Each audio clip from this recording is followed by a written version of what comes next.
It ain't my fault.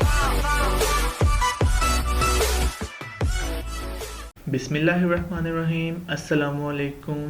Welcome back to technical detail project. आज हम इस video में बात करेंगे आर्डिनो के बारे में कि आर्डिनो बेसिकली होती क्या है, इसका मेन पर्पस क्या है, इसको कहाँ कहाँ यूज़ कर सकते हैं और इसकी पिन कॉन्फ़िगरेशन क्या है। सबसे पहले हम बात करते हैं कि आर्डिनो होती क्या है। आर्डिनो एक माइक्रो कंट्रोलर बोर्ड है जिसमें एक माइक्रो कंट्रोलर यूज़ होता है जिसका नाम है ATmega 328। अब बात आती है कि माइक्रो कंट्रोलर होता क्या है। तो माइक्रो कंट्रोलर एक ऐसे डिवाइस को कहते हैं जो कि डिफरेंट सिग्नल्स या आउटपुट को कंट्रोल करता है with the help of programming. अब बात आती है कि आर्डिनो को हम यूज़ क्यों करते हैं। एक्चुअली हम इलेक्ट्रॉनिक प्रोजेक्ट में डिफरेंट आईसीज यूज़ करते हैं डिफरेंट फंक्शन परफॉर्म करने के लिए। तो आर्डिनो को यूज़ करते हुए हम डिफरेंट इलेक्ट्रॉनिक प्रोजेक्ट के टास्क को यूजिंग वन माइक्रो कंट्रोलर हम परफॉर्म कर सकते हैं, और ये एक इजी वे भी है और लो कॉस्ट वे भी है। तो आर्डिनो को रन करने के लिए, उसमें प्रोग्राम को अपलोड करने के लिए, सेव करने के लिए जो सा सॉफ्टवेयर यूज़ होता है हम उसको कहते हैं आर्डिनो। उसके बाद बात करते हैं इसकी डिफरेंट टाइप्स के बारे में कि आर्डिनो की डिफरेंट टाइप्स हैं। जैसे कि आप ये सामने वीडियो में देख सकते हैं कि 4 बोर्ड डिफरेंट नज़र आ रहे होंगे। ये आर्डिनो के डिफरेंट टाइप्स हैं।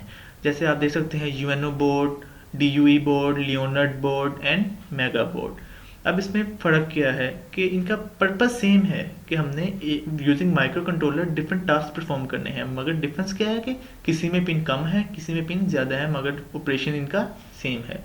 तो आज हम बात करते हैं सिंपल आर्डिनो UNO बोर्ड के बारे में कि आर्डिनो UNO बोर्ड की पिन कॉन्फ़िगरेशन क्या होती है। सबसे पहले आप देख सकते हैं ये हमारा एक आर्डिनो UNO बोर्ड है। तो सबसे पहले जो ऊपर आपको ये पिन नज़र आ रही है इसको हम कहते हैं रीसेट बटन। अब बेसिकली रीसेट बटन का काम क्या है कि आपने अपना एक कोई भी प्रोग्राम अपलोड किया आर्डिनो में, उसको परफॉर्म किया, अब आप उसको दोबारा स्टार्ट से परफॉर्म करना चाहते हैं, तो आप इस रीसेट बटन को प्रेस करेंगे तो वो फंक्शन दोबारा से स्टार्ट हो जाएगा। उसके बाद ये हमारी आती है USB पोर्ट। अब इसका मेन पर्पज़ क्या है, इसको हम 2 पर्पज़ के लिए यूज़ कर सकते हैं।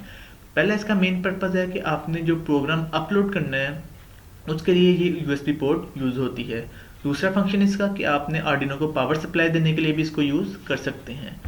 उसके बाद हमारा आता है वोल्टेज रेगुलेटर। अब वोल्टेज रेगुलेटर का मेन पर्पज़ क्या है कि हमारे पीछे से वोल्टेज आ रहे हैं डिफरेंट हैं, तो उसको एक फिक्स्ड वोल्टेज जैसे 5 वोल्ट या 3.3 वोल्ट में कन्वर्ट करने के लिए हम वोल्टेज रेगुलेटर यूज़ होता है जो कि इसमें बिल्ट इन है।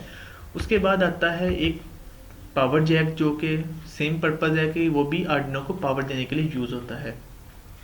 उसके बाद कुछ इसमें पावर सोर्स आते हैं जिसमें यानी कि हम डिफरेंट यानी कि वोल्टेज ले सकते हैं, डिफरेंट वोल्टेज को इनपुट कर सकते हैं। ग्राउंड पिन्स आती हैं, रीसेट पिन्स आती हैं, तो बेसिकली ये इसका पावर सोर्स है। उसके बाद आ जाती हैं एनालॉग पिन्स।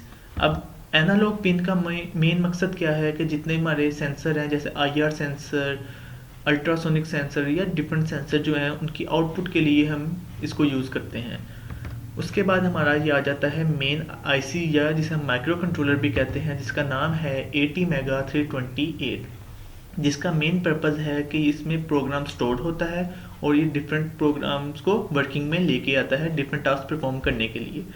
उसके बाद हमारे पास है ये 5 वोल्ट ऑन इंडिकेशन LED जो कि हमें बताएगी कि हम 5 वोल्ट सप्लाई को यूज़ कर रहे हैं। जब हम 5 वोल्ट सप्लाई को यूज़ करेंगे तो ये LED ऑन हो जाएगी।